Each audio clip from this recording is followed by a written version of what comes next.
And we're coming on the air tonight with some breaking news. We are awaiting former President Trump to take the stage in Doral, Florida. In fact, you can see him right there getting ready to walk up to the podium. Now, just a little while ago, Trump sent out a campaign email teasing supporters with the possibility of a VP pick at any moment.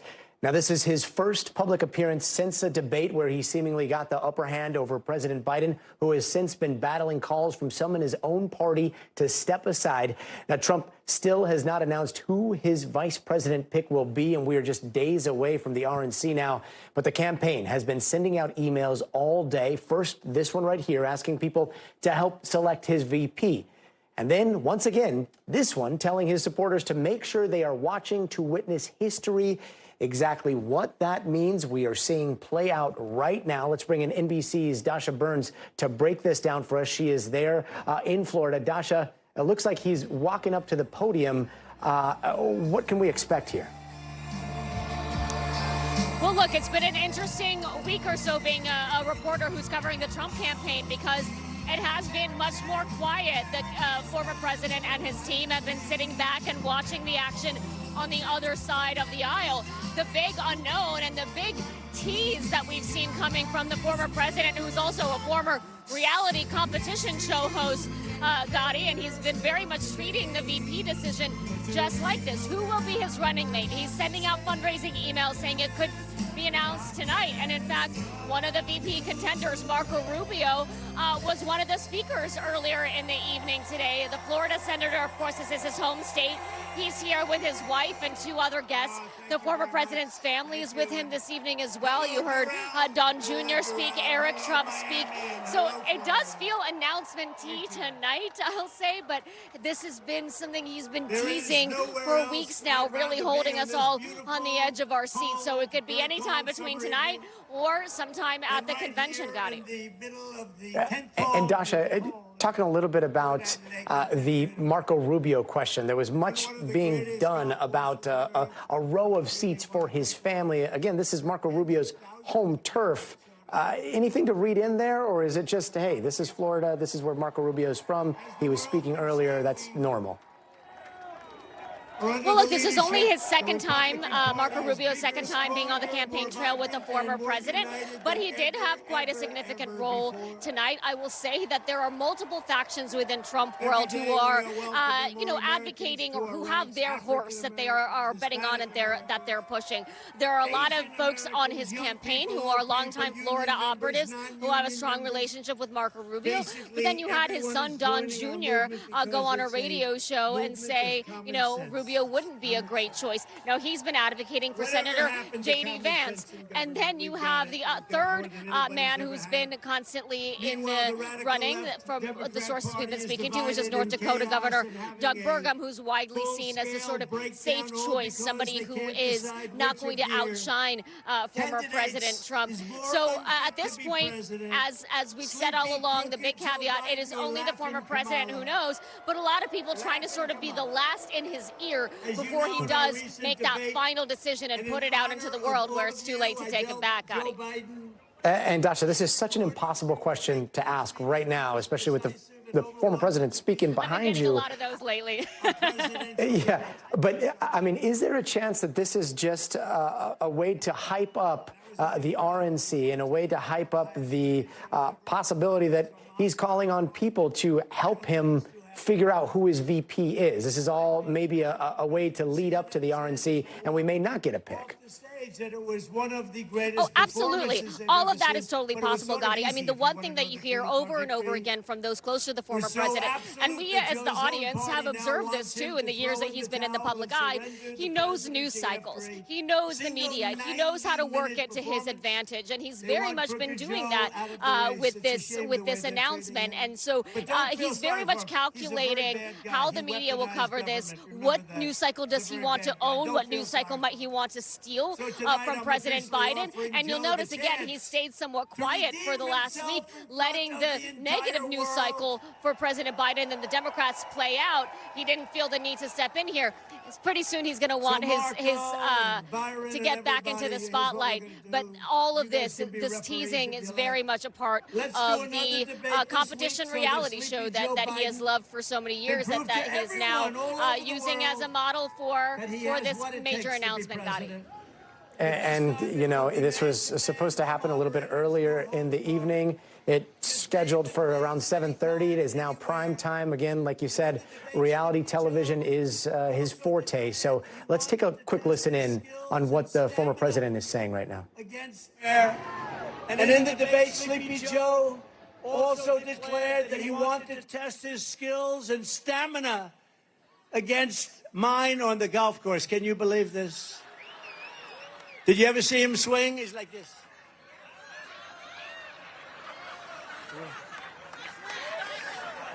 That's why this evening I am also, and this is in honor of you and everybody here, is 45,000 people. That's a lot of people. I'm also officially challenging Crooked Joe to an 18-hole golf match right here.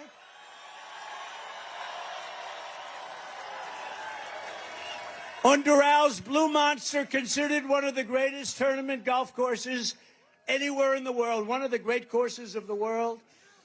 It will be among the most watched sporting events in history, maybe bigger than the Ryder Cup or even the Masters. And I will even give Joe Biden 10 strokes aside. 10 strokes, that's a lot. That means 20 strokes in case you don't play golf.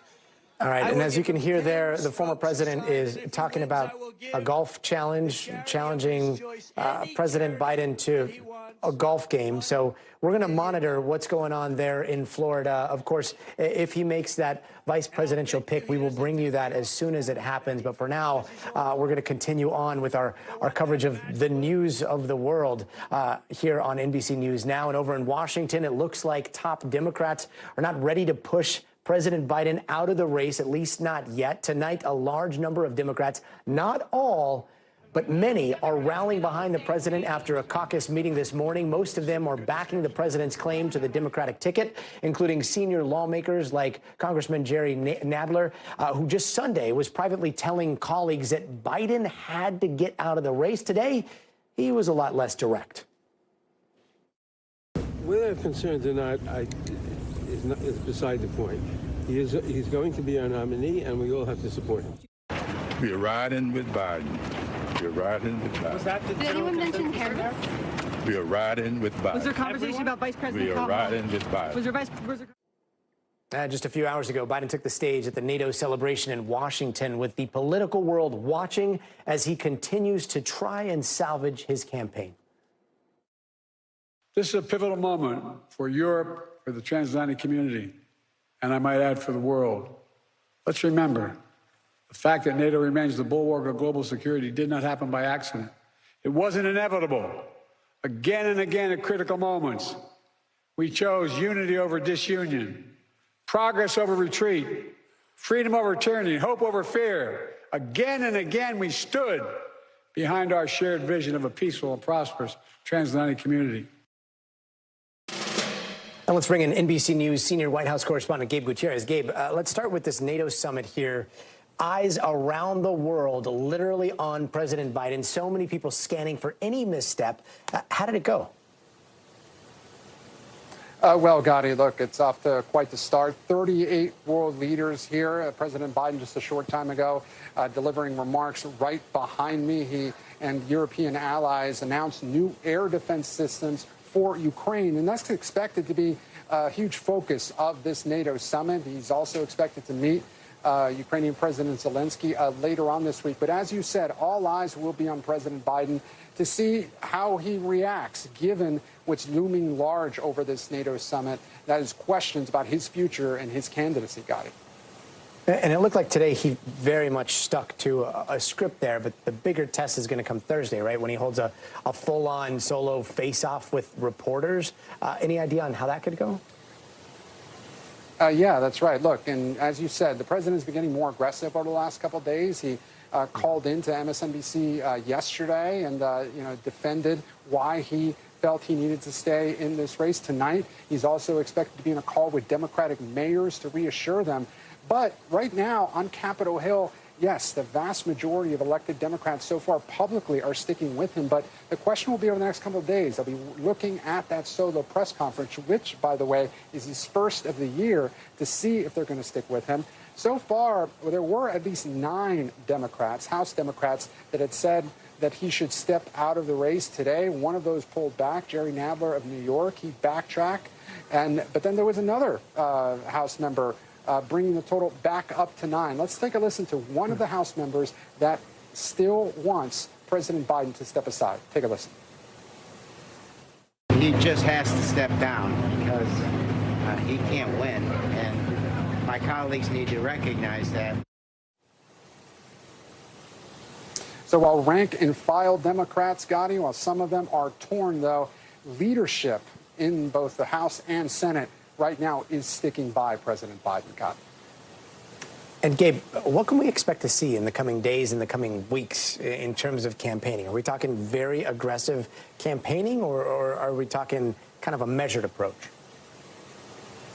Well, no, the Biden campaign is taking a very aggressive approach over the next couple of days, and they say over the next couple of weeks. Now, we mentioned that solo press conference on Thursday. That will be huge. Tomorrow, by the way, he's going to be meeting with world leaders again here in Washington. But then on Friday, he also campaigns in battleground Michigan. Then he heads out west next week to Las Vegas to speak at several conferences there. So certainly an aggressive travel schedule. The Biden campaign is ramping up its travel in order to show that he can do the job. It will be very interesting to see how lawmakers on Capitol Hill react to all that travel, react to President Biden being on the world stage over the next few days, Gadi. It'll be very interesting indeed. Gabe Gutierrez, thank you. And in Texas, nearly 2 million people are still without power in the aftermath of Beryl. Not only are they recovering from a hurricane, but they are also dealing with dangerously hot temperatures with no air conditioning. Now, the storm has killed at least 6 people in Texas and 1 in Louisiana and left a wide path of destruction. We are talking streets and highways flooded to the point where you can't make out the ground there. There's tornado damage and ripped up homes and buildings, including a stadium. And just look at this house. This is a shell of what it used to be. Post-tropical Beryl is now moving through the Midwest, which could see flooding and thunderstorms. But making matters worse is the extreme heat. Texas is under a heat advisory with a heat index as high as 106 degrees today. And here on the West Coast, a lingering heat wave is producing a trifecta of record highs, heat-related deaths, and wildfires. One of the biggest fires right now, the Lake Fire, has led to new evacuation orders in Central California. We've got a team of people covering that tonight. NBC News meteorologist Bill Cairns is going to have the forecast. Steve Patterson is tracking that dangerous heat wave in the West Coast. But first, let's go to NBC News correspondent Priscilla Thompson in Houston. Hey there, Priscilla. You've got millions of people there without power in the middle of a heat wave. That is terrifying. How are people coping? Yeah, Gadi, let me just give you a sense of the heat. You mentioned triple-digit heat index. It feels like 105 degrees out here. You cannot stand outside for more than a few minutes without starting to sweat. And so you think about being inside a house with no airflow, no electricity, no air conditioning. One woman today described it to me as like being inside of an oven. And so what we have seen is there are some people who are trying to go to cooling centers to get electricity to cool off. I met a woman, Tracy, in her 50s. She's diabetic, so she's been going to the cooling center for a couple of hours, trying to go back home. And I just want to play for you the conversation I had with her, where you can just hear her frustration over this situation. Take a listen. It just physically just makes you sick. Yeah. You know, to be in a hot house knowing that you have other complications from diabetes. What does it feel like in your house right now? It feels like an oven. I mean, even with the windows open. I've been in my house 17 years. I should not lose power every time. There has to be more preparation for these storms. Yes, you have to keep up infrastructure. And this is the situation for nearly 2 million people across the state of Texas, including folks who live on this street and who've actually been out with crews trying to remove tree branches and debris that has fallen all throughout this neighborhood, but also dealing with not having power. And you think about people who, like Tracy, who say that they're going to have to throw away food that has spoiled, and this is their second time having to do that in a matter of months from the amount of times the power has gone out as a result of these storms. Gadi? Speaking of infrastructure, I mean, it seems like there's some back and forth going on between the energy company in Texas on how long it could take to restore power. The acting governor is now saying they're going to be reviewing the company's preparation. What's going on there? Yeah, so CenterPoint Energy, which is the main supplier here, came out with a statement yesterday, and they said that the storm veered more towards Houston than they had anticipated. And we heard the lieutenant governor, acting governor at the moment earlier today, saying he doesn't know how they couldn't have predicted that this was going to hit Houston. And so he does want more information about how many resources they had in place ready to come in to respond to this incident, how many that they had to activate kind of last minute after this happened, and what the preparations looked like. But CenterPoint Energy says that they do have nearly 12,000 assets and workers on the ground right now working to restore power. They believe they're going to have 1 million customers restored by the end of the day on Wednesday, but there are still going to be hundreds of thousands of people still without power. State officials saying unequivocally that this is going to be a multi-day recovery. Gadi? Priscilla Thompson, thank you. And let's turn now to NBC News correspondent Steve Patterson, who is tracking what is a very dangerous combo right now here on the West Coast, heat and wildfires. And Steve, there's a new evacuation order in effect over at the Lake Fire, right? What are conditions like that firefighters are dealing with today? Miserable. Rough, jagged terrain that they're dealing with, mainly for a good reason, which is that they're pushing it further into the forest there. This fire now 26,000 acres, 6 more than yesterday, but containment has increased as well. It was 8% yesterday, 12% today. We're going to get another update in a few hours. I spoke to the Forest Service. They say they're happy with where the front of the fire is. It's pushing to the northeast, which is more, again, in sort of the wooded wildland area. Now, there have been fresh evacuations in that area, but these are in areas that, like, they're full of ranches and places that are obviously still a concern. They don't want any structures to be destroyed. However, it's away from population centers. They are worried about it pushing south. That would be another sort of populated area, but thankfully they're getting containment on it. They're hopefully trying to contain it in that wooded area, the one that you're seeing on screen there. Although, look at that. I mean, it is very difficult to put a fire like that out. You have to use airdrops, which has been very difficult because that fire is still well within red flag warnings. So that means it's very difficult to get aircraft up. Luckily, they have been over the past few days, and they've been able to get some water on it. Hopefully, they can pare it down as they go. Gadi? And Steve, there's also been a couple of heat-related deaths reported during this current heat wave, right? What can you tell us about those?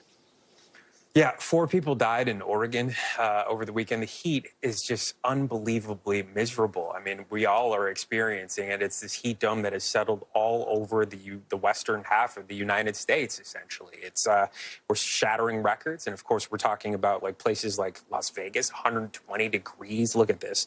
Palm Springs, 124, Redding, 119, Palmdale, Raleigh. These are all records.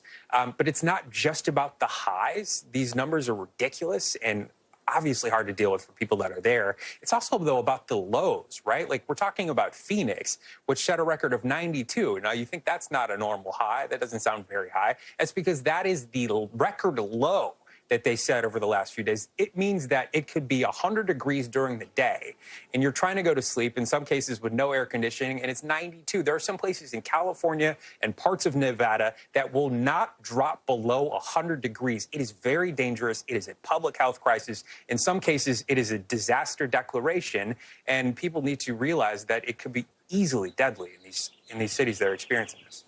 Got it? Steve Patterson, thank you.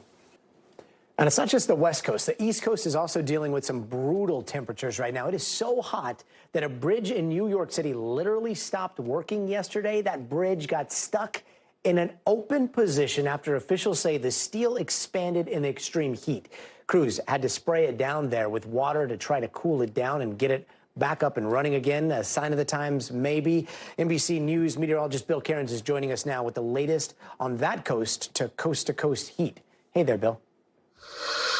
Gadi, the blistering heat just won't go away. Over 30 record highs tied or broken in the west today. And in the east, it's just a gross humidity added to the heat. And when we add it all up, about 141 million, almost half of the U.S. population still under heat alerts or warnings. You can see it's scattered in the east, but the west, we're just locked in with these excessive heat warnings. Some of them go all the way out through Friday. So how do we do tomorrow? Well, the heat and the humidity will be the story. D.C. felt like 111 today, 105 tomorrow. Raleigh, Charleston, Macon, Jacksonville, Pensacola going to be right around 97. So East Coast still sweltering, and this heat goes right into the weekend. Look at Atlanta, almost up by 100 by the end of the weekend. Charlotte, get a little break Friday. Richmond, a little break Friday. But then we're going to see the temperatures jumping back up over the upcoming weekend. And as we head to the West Coast, temperatures are slowly going to go into decline. We're not going to quite get back to average. We're just going to go to above average to what we've had lately, which is record high, extremely above average. Areas like Fresno go from like the 110 average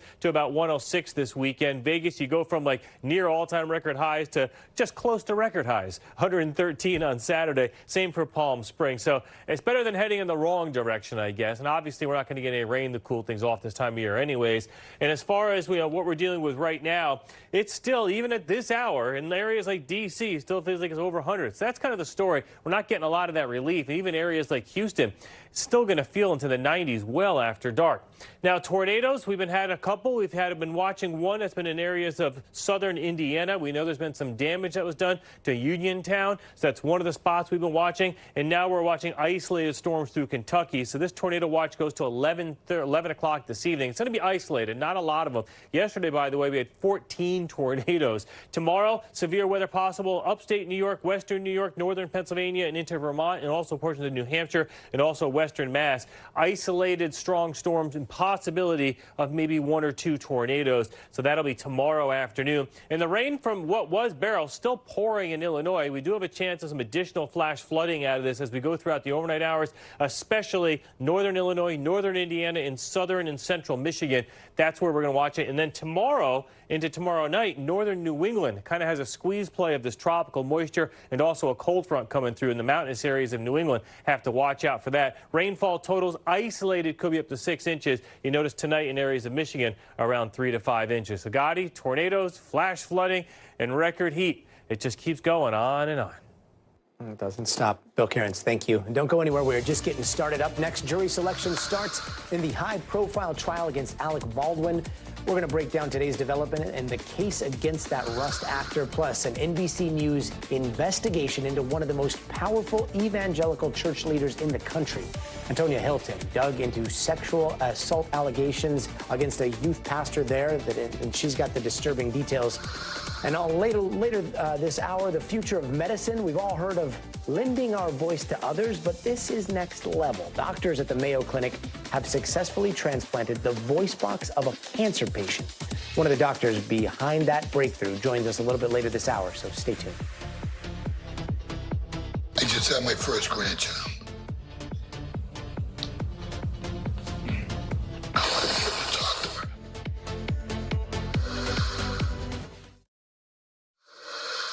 Hey, welcome back. And here are some of the other headlines we're watching tonight. Former Senator Jim Inhofe has died. He was Oklahoma's longest-serving senator. His family says he suffered a stroke over the holiday weekend. Inhofe was a staunch denier of human-caused climate change and a strong proponent of defense spending. As an Army veteran, he was 89 years old. And a carjacking suspect was shot near Justice Sonia Sotomayor's home in D.C. Now, this happened on Friday when the suspect approached two U.S. Marshals and apparently tried to carjack one of them at gunpoint. The Marshals firing several shots, hitting and injuring him, and that incident is now under investigation. And the Grammy Museum is going full on K-pop. A new exhibit there is going to explore the music and culture behind Korean pop. And of course, it's going to have the rarest of BTS swag, as well as stuff from other big-time artists. It runs from early August through mid-September in downtown Los Angeles. And a bunch of Rikers Island inmates are suing New York City, saying they were stuck in their cells during a jail fire last year, and that fire hurt 20 people.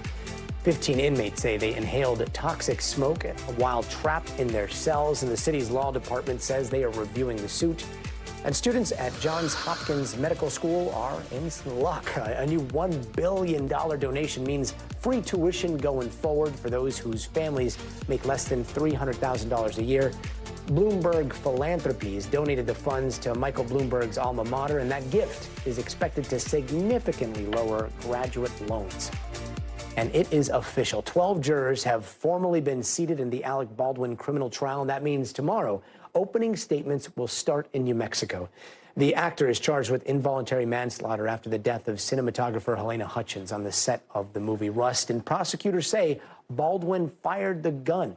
But Baldwin and his lawyers argue he didn't pull the trigger. They say the gun just went off while he was following instructions to point it at Hutchins.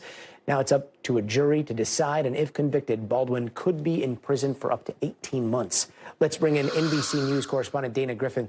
So Dana, what does jury selection look like for a trial like this in New Mexico? Is Baldwin's celebrity status going to play a big role here? You know, that was a big question because this is a high-profile case in a really small town. But they were able to get through jury selection within a day, which is what the judge wanted. And there were no major outbursts. There was no kind of funny business because of his celebrity status inside that courtroom.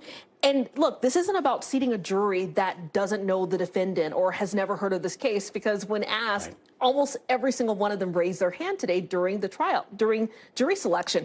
But the big question is, can they be impartial? Can they weigh the evidence against the actor and come to a fair decision? And it looks like they were able to do that. So you've got 12 jurors, 4 alternates.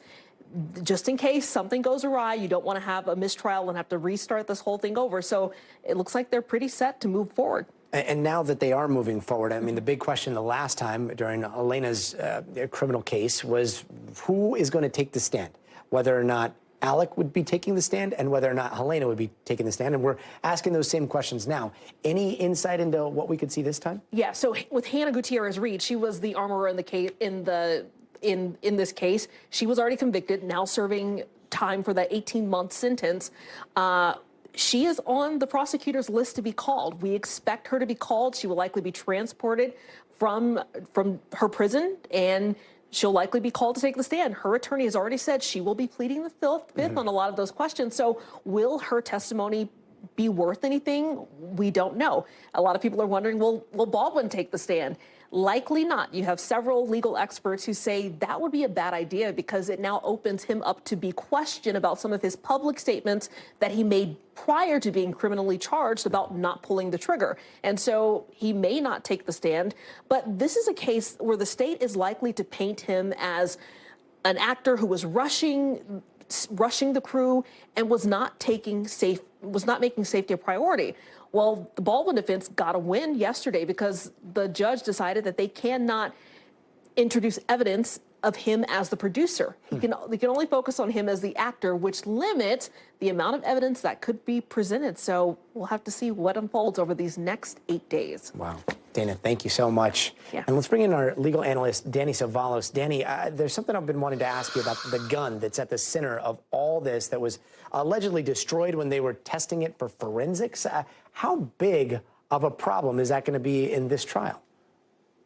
It's a huge problem, but it's one of many problems the prosecution has. By destroying the gun after the fact, the prosecution has raised the issue, in my mind, reasonable doubt as to what the status of the gun was at the time it was in the possession of Alec Baldwin. And they wanted to call, and they're going to call an expert to say that when it left the factory many years ago, it was in perfect condition, unmodified. What does that really mean? Because in the years since, it could have changed. But really, the whole gun damaging issue is just one of several issues counting against the prosecution and in favor of Baldwin in this case. Okay, so what is number 2 and number 3 on that list of potential problems? I'm so glad you asked. Here are a couple. A major win yesterday was when the prosecution was precluded from introducing evidence of Alec Baldwin as a producer. This is a major hit to the prosecution. They can only prosecute him, Alec Baldwin, as actor who allegedly recklessly handled the firearm. Because if they'd been able to proceed on the whole, he's also the producer theory, then the prosecution could have pointed to any human being in the chain of command, said that person was reckless, and then say by being the supervisor, that recklessness is imputed to Alec Baldwin. The problem is we do that in civil court. We don't do that really in criminal court. Unless the supervisor encourages or assists the crime, we don't have an automatic rule that we just hold everybody's boss liable for the crimes of their employees. You need some kind of actual involvement. And no longer being able to introduce evidence of Alec Baldwin as producer is a massive loss to the prosecution. But keep in mind, this is a prosecution that investigated Alec Baldwin for a year before they charged him with 2 counts, not realizing that one of those 2 counts that they spent a year investigating was unconstitutional. They ended up having to drop it. And by the way, the prosecution narrowly missed almost having the complete case eviscerated because the defense had moved to introduce the prosecutor's statements in the Hannah Gutierrez-Reed case that were completely contradictory to their theory of liability against Alec Baldwin. For example, and I'm paraphrasing, they argued Hannah Gutierrez-Reed had all the time in the world to do the right thing. That contradicts the theory that everything was in a rush in Alec Baldwin's case. They also argued that she had complete autonomy as the armorer. That contradicts the theory that Alec Baldwin bears some responsibility. The conviction of Hannah Gutierrez-Reed is the case for acquittal of Alec Baldwin. Fascinating. Danny Savalas, we'll see how this shakes out. Thank you. Hey, welcome back. Let's take a quick look around the world. Today, police in Peru said they found a body of an American man who was buried by an avalanche 22 years ago, and it was completely preserved by the ice. Even his clothes and his passport were intact. His body was found at an altitude of more than 17,000 feet after the ice melt left it exposed. And in South Africa, widespread flooding is wreaking havoc across Cape Town. Nearly 1,000 homes have been destroyed by the winds and the storm surges there, and it is not over yet. Officials say the severe weather is supposed to stick around until Friday. The city is keeping an eye on dam levels to make sure they don't overflow. And one of the world's most green cities is trying to become even more green. Denmark's capital city of Copenhagen is offering rewards for climate-friendly tourist behavior. For example, things like taking a bike or a train instead of a car or picking up trash will get you free meals, train tickets, or even a museum tour. That initiative will start next week and will run until the end of next month. And now to the latest on the Israeli-Hamas war, where after more than 9 months of fighting, the two sides seem no closer to a ceasefire. NBC News international correspondent Matt Bradley has the latest.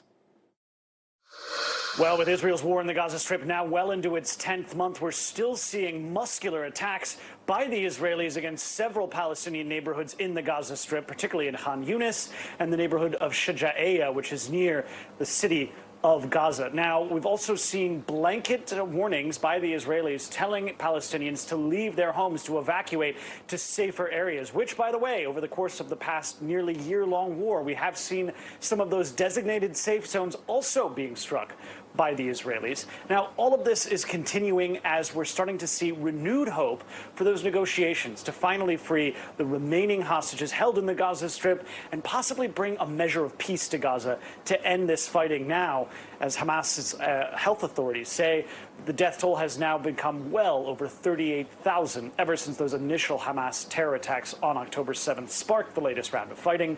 But now we're seeing that both the U.S. intelligence chief, Bill Burns, and Barnea, who is the head of the Mossad, the Israeli intelligence agency, are both in Cairo. And now it sounds as though they're going to be heading to Doha later this week, where they're going to be continuing their negotiations. These negotiations got an injection of hope just last week when it was announced that Hamas had softened a little bit on their central position. They have always been saying, ever since the last successful round of negotiations led to a week-long ceasefire back in November, Hamas has hewed to one position, that they will not free any more hostages until they get a guarantee from Israel that Israel has completely stopped its offensive in the Gaza Strip and withdrawn their forces permanently. Now, this is something that the Israelis have repeatedly said is a non-starter. They're unwilling to do that, but at the same time, we've now heard that there's a little bit of wiggle room from the Hamas side, but it sounds like, from what I'm hearing from the Israelis, that that still isn't nearly enough to ink a deal. And we heard from Hamas last night saying that Israel's continued incursions in the Gaza Strip are making this deal and these renewed negotiations less and less likely because of the continuing fighting. The Israelis that I've been speaking to, including senior military leaders and politicians, have said that the only reason why Hamas has budged is because of the military pressure on the ground in places like Rafah, Khan Yunis, Shuja'iyya, these places that are still under fire. So Even as we're now entering this 10th month and these negotiations have failed so many times before, this new bit of optimism looks like it could still be elusive. Matt Bradley, thank you. And now to an NBC News investigation involving one of the most powerful evangelical church leaders in the country and the allegations that as a young pastor, he sexually abused a 12-year-old girl. Antonia Hilton, now with that story and a warning to our viewers, some of the details in this report are disturbing. For decades, Cindy Clemishire carried anger and shame as she watched the meteoric rise of megachurch pastor Robert Morris. Thank you, Jesus, for watching him has been harder and harder. Morris founded Gateway Church in 2000. If you don't tell the whole truth, you're not being honest. One of the largest evangelical congregations in the nation, with 9 campuses in North Texas and tens of thousands of devoted worshipers. He became a member of President Donald Trump's Spiritual Advisory Council. But to Cindy, Morris was the traveling evangelist who began to sexually abuse her on Christmas Day, 1982. He told me, he said, "Hey, come in my room before you go to bed tonight. I want to talk to you." He was 21, Cindy was 12. He started by touching my breast and putting his hands in my pants. He wanted me to stand and close my eyes so he could lift my shirt and pull my pants down and just look at me as a 12-year-old. Do you remember what he would say to you, what he'd tell you? Well, the very first time he told me, "You can't tell anyone because it will ruin everything." She says the abuse lasted 4 years until she told her family what was happening. In 2005, after years of struggling, Cindy reached out to Morris and suggested that he pay her restitution. No one can give me back my teenage years. It was just last month that for the first time she shared her story publicly online. Morris had been sharing his version for years. Sexual temptation is an appetite of the flesh, and I developed an appetite before I was saved. As he rose in influence and power at Gateway, Morris sometimes alluded to past transgressions. I was very immoral, and I was immoral a lot. In June, Morris told the Christian Post he had inappropriate sexual behavior with a young lady and resigned from Gateway. Gateway told NBC News it is committed to protecting people, first and foremost children, and that it has retained a law firm to conduct an investigation. Gateway says before last month, the current elders did not have all the facts. Former Gateway pastor Stephen LeBlanc says parts of Robert Morris's past were known for years. He just didn't know Cindy's exact age. It wasn't cloaked at all. It was a common knowledge. And in a way, somehow celebrated that God had disciplined the man and restored him. Even now, he worries former colleagues aren't being honest about what they knew. I can't think of any accountability that they've taken other than to plead ignorant. And you don't buy it? No. Other incidents bring the culture of the church into question. Court documents show earlier this year, Gateway Church settled a lawsuit brought in 2020 by the mother of a minor who alleged she was sexually assaulted by another member and that Gateway leaders concealed and discredited evidence. The church did not admit to any liability. They don't look at a child as someone to protect. Let's use the child in any way we have to protect ourselves. In letters from 2007 reviewed by NBC News, Robert Morris's attorneys blamed Cindy, claiming she initiated inappropriate behavior. Cindy and her attorneys say that same year, Robert Morris asked her to sign an NDA in exchange for $25,000. She refused. Morris did not respond to multiple interview requests. While Gateway's review is underway, 4 church officials have taken a leave of absence from the Board of Elders. Do you think even now Gateway is protecting him? I do. Cindy says what she wants now is to help other survivors feel less alone. Antonia Hilton, NBC News, Southlake, Texas. Antonia, thank you for that powerful reporting. And still ahead, another close call between a pair of passenger jets, people on board saying it felt like a roller coaster, how it sounded as air traffic controllers rushed to avert a major accident.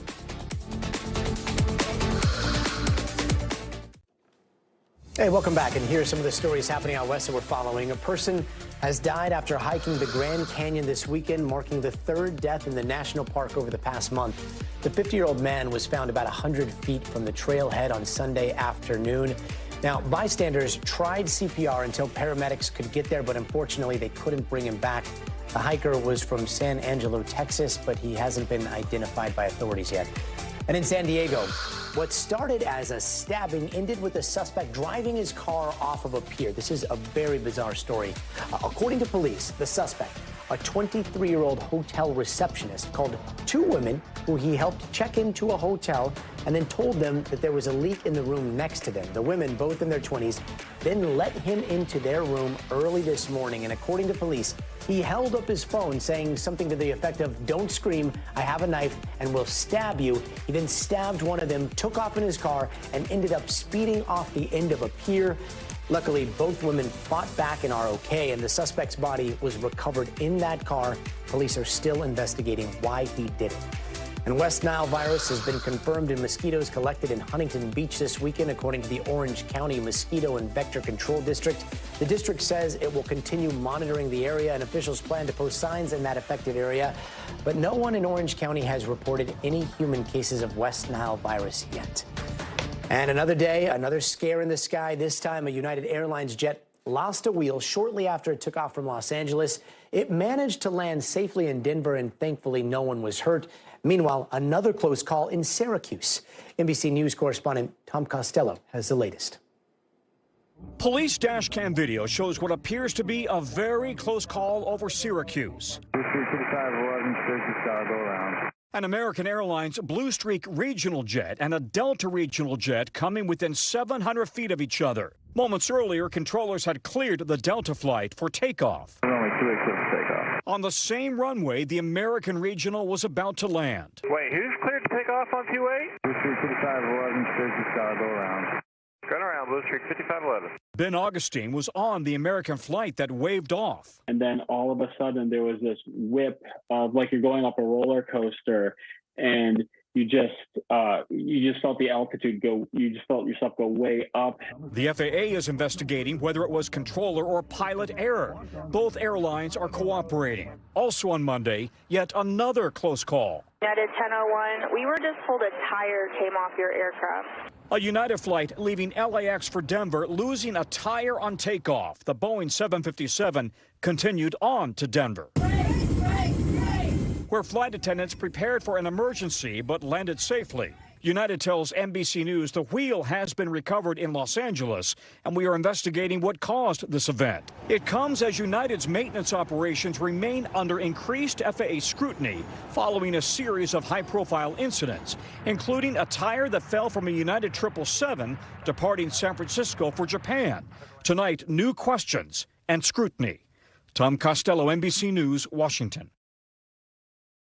And San Diego's newest bears on the block are settling in at the world-renowned zoo there. We are getting our very first look at the giant pandas that have made their way all the way from China, and here they are. Here's some pics just released by the zoo there, showing the new friends rolling and frolicking around, and the two are the first black and white bears to enter the United States in 21 years. So let's bring in NBC's correspondent Liz Kreutz to talk all things panda. So Liz, how are the pandas liking their new digs? Okay, first of all, they're absolutely adorable. So cute. So cute. And apparently they're doing really, really well. So they came here from China about 2 weeks ago. They landed in the U.S. at the end of June, the first time in 20 years that pandas have come from China to the U.S. And now they've been in quarantine for the past 2 weeks. They are still in quarantine. We do not know for how much longer they'll be in quarantine there in their enclosure in San Diego, but they are said to be doing very, very well as they adapt to their new life in California. So much so, Gadi, that I love this. You know, they're a new SoCal girl, the little one, Sing Bao, 4 years old. They say she loves sunbathing. Oh, yeah, very SoCal. Very SoCal. And chowing down on her favorite food, bamboo. And then the little boy there, he's 5 years old. He has been spending his days, they say, climbing trees or rolling in the grass. As one does. As one does. So they seem very, very happy. But the question is, like, are they so happy in there that we may start seeing little pandas anytime soon? Good question. I mean, I think we all hope so, right? I mean, you definitely want, like, little panda babies at the zoo. And it does sound like that is the hope. Mm-hmm. Our colleague Janice Mackey-Freyer was actually there 2 weeks ago in China at the research center as they prepared to bring them to the U.S. There was a delegation from the San Diego Zoo there in China, and they did say that one is a boy, one is a girl. Mm-hmm. They are friendly, and friendly in a way that the hope is that, yes, they will make little babies. Yes, we humans have Tinder, they have Tinder bamboo shoots. Right. It's like an arranged, whatever this is, some sort of arranged situation, but it's going well. Got it. And all this is obviously happening in quarantine behind closed doors. Yes. But like the big question is, when can we take our kids to go see them publicly? Yeah, that is the big question. And right now they have not revealed an exact date. So they are still in this period of trying to get accustomed to life here. They've been giving them specific food that they were used to in China, so-called panda bread that will make them feel more at home. They're starting to learn English, good girl, good boy. But they haven't said, so that's the big question. But again, we have been told most likely this summer. So it can't be that much longer until they open it up to the public. Got it. Final question. This is the most pressing question. Yes. Did you coordinate on the panda story? I absolutely did. I woke up this morning. You're like, panda got watch. assigned pandas and was like, I have a sweater that I'm going to wear. That's amazing. Thank you. You're the best, Liz. Thank you so excited much. And before we go, it is time for the future of everything. Tonight, we are taking you inside of a remarkable surgery. A patient with cancer was given the gift of a new voice. One of the lead doctors calling it the capstone to decades of work, and he's going to join us next as we talk the future of medicine.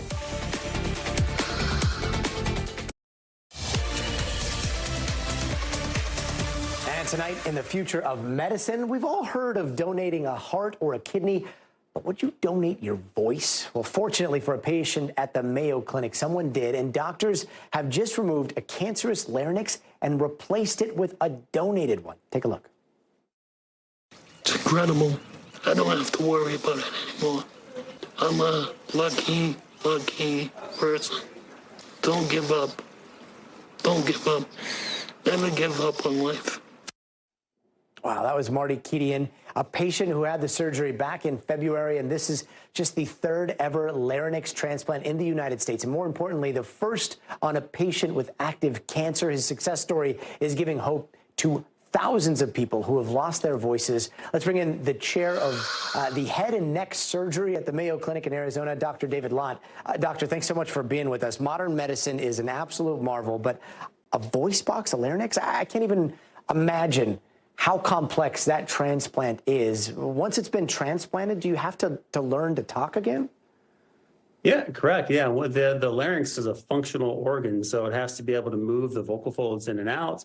You have to be able to use the muscles of swallowing. So there's a team that help with the recovery of that to be able to learn how to use those muscles again. Wow. And I know it's been 4 months since that transplant, and I know this is one of the first of its kind. What have you all learned? Well, I have been incredibly surprised at how well our patient has done, Marty Kedian. He has been able to restore his voice to about 60% of what is normal for him. He's able to swallow hamburgers and macaroni and cheese, and he's close to being able to breathe on his own without needing to have the tracheostomy tube. Oh, wow. And I know you've been spending decades working on getting to this point. What does hearing and seeing Marty mean to you? It means the world. You know, the whole reason we do this research is because people don't think about their larynx, their voice box, and what the consequences are when that doesn't work. So to be able to give that gift back to somebody, to be able to restore their voice, be able to speak to their family, tell them that they love them, it's just such a wonderful gift to be a part of. I mean, it is the gift of communication. Was it surprising to hear his first words? Do you remember what it was like when you heard him, and do you remember what the first words were? Yeah, so, you know, it's been a gradual progress right over time. So the very first time we heard him talk, his voice was very rough and very coarse. But I distinctly remember just a few weeks ago walking into the clinic room, seeing him, and he turns and looks at me and with his voice and his Boston accent and says, "Hi, Dr. Lott." And I will never forget that sensation. Wow, this is you. Well, and I mean, the voice box that he got did not come pre-programmed with a Boston accent, right? That's true, exactly. Yeah, I told him I'd try my best to get rid of it for him, but he didn't want me to do that. So we kept it. Man, give him a non-regional Arizona accent. That's right. For the Mayo Clinic. So, what do you think the success of this surgery means for the future of transplants as a whole? Yeah. Well, you know, my biggest hope is that it brings recognition to this problem and this ability. And we're doing this transplant as part of a clinical trial. And so we really want this clinical trial to be able to expand the number and the types of people that can have a transplant safely, and overall, we have a better quality of life.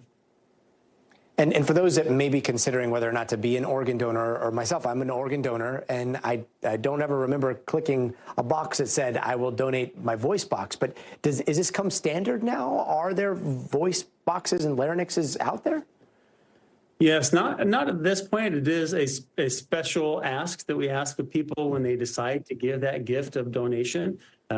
We hope that at some point, and this becomes more of a standard practice, that it is something that people are informed about and would offer to have their larynx donated to somebody in need. The gift of a heart, the gift of a voice, incredible stuff. Doctor, thank you so very much for joining us tonight.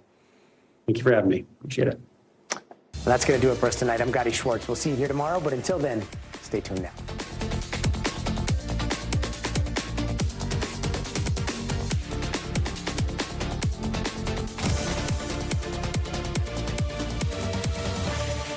Thanks for watching. Stay updated about breaking news and top stories on the NBC News app or follow us on social media.